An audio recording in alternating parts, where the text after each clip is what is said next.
E allora, amici di Tocchertic, siamo qui a Noto questa sera. Andiamo un attimo alla scoperta di questo posto che brullica di vita. C'è molta gente, ci sono delle bancarelle, eccole qua.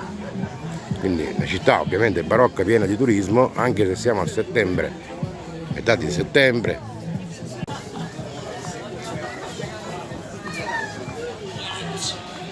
C'è molta gente, come potete vedere, tanta affluenza. Un attimo curiosando fra i presenti ho chiesto qualche informazione in merito, ma la maggior parte comunque è turista, è forestiero, come direbbero un tempo.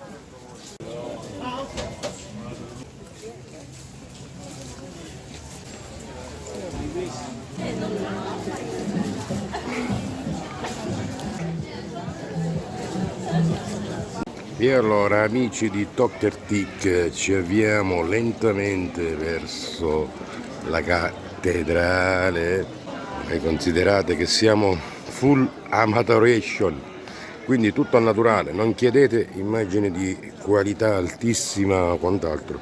Tocchertic, per scelta per adesso temporanea, preferisce cogliere l'attimo nella maniera più spontanea possibile e offrire agli amici che magari non sono del posto quelle che sono le caratteristiche da visitare qui dalle nostre parti.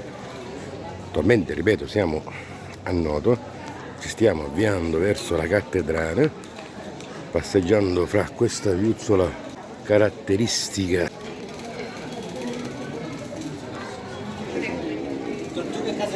Siamo nella chiesa di San Francesco dell'Immacolato. Eccola qua, Noto, bellissima, ripidissima, imponente scalinata. Lei ci ha sbagliato quando un razzo, bene, sparato la lagna.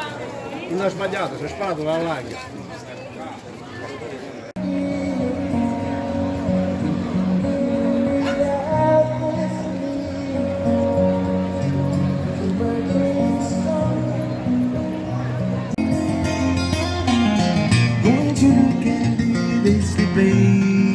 Wow. Nothing about is true about it when you get to choose.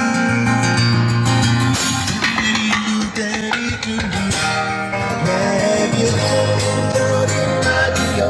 Our nation turns slowly as to do. Oh, God bless you, say Mrs. Robinson. Jotin Jordan's left. Amici di Tocchertic, spettacolo serale da Noto, la cattedrale nel suo splendore, eccola qua, ok, nella sua maestosità la cattedrale di Noto.